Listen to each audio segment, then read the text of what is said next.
Good morning, YouTube. All right, everybody could use a little better luck for the year to come, and I'm going to show you a traditional way that we do that in the South. We're going to make Hoppin John. I'm going to show you how to make fresh black-eyed peas that are just delicious. They are loaded with flavor, and they'll set you up for 2022. All right, let's cook, y'all. We got a family to feed.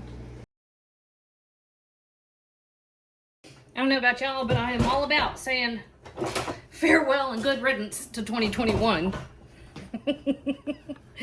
So let's just get ready to set up 2022 the right way. Yeah, let's do that. Okay. Nice deep cast iron, what is this thing called? It's a Dutch oven. Shoo.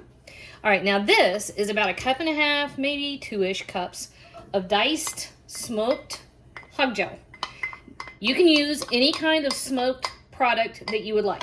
You can leave it out entirely if you need a vegan option, but traditionally pork was included in good luck dishes for New Year's because of the richness. All in all, well, let's look.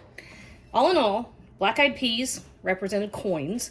You would have greens. In this case, I've got a big batch of collard greens over here to represent folding money, and pork was richness, and it was to set you up to have money and richness going into the new year. I think that's fun.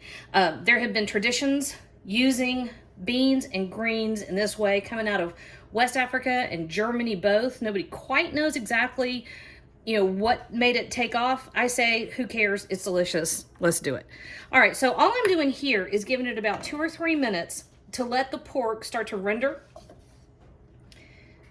It's pretty fatty. You see that?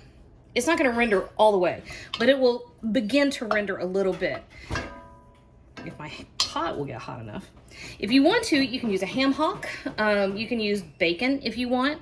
You can use, I've seen smoked turkey legs that work real well.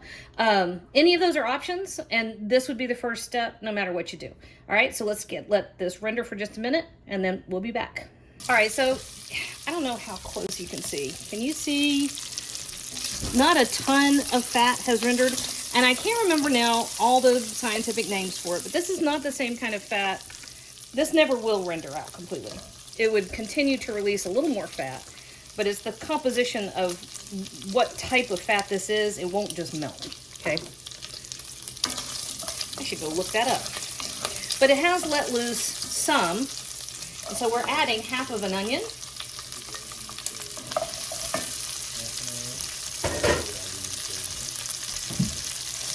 And we're gonna stir, and we're gonna let this go for about 10 minutes. Now, most of the time, I work with dried black-eyed peas. For the first time in my entire life, that's my dog, he's talking to my son, and the first time in my entire life, I have found fresh black-eyed peas in a grocery store. So I'm thrilled. These take a fraction of the time to cook. So if you have dried peas, you will need to simmer for approximately an hour. But if you have fresh ones or canned ones, you only need about 10 minutes, okay? So let's just give this onion a few minutes to soften, and I'll be right back. All right, so our onion has softened a bit. Time for our black-eyed peas. So what I have, this is 1.5 cups, and I've got 2 of them.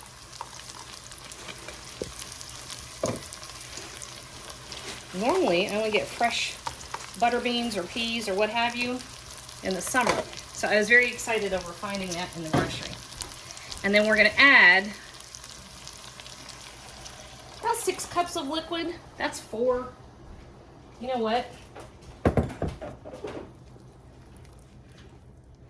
I'm gonna have another, you know what? I used 4 cups. I'm gonna use 2 in reserve. So if I think it's starting to look dry, then I will add more. But for now, I think I like the way this looks.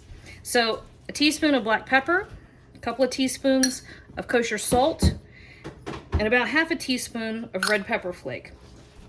Normally with a big pot of beans, I skip garlic. I don't know why. It's that Appalachian thing maybe where soup beans just never had garlic. That's all there is to this. So we're gonna bring this up to a boil, and we're gonna let it simmer for about 10 to 15 minutes.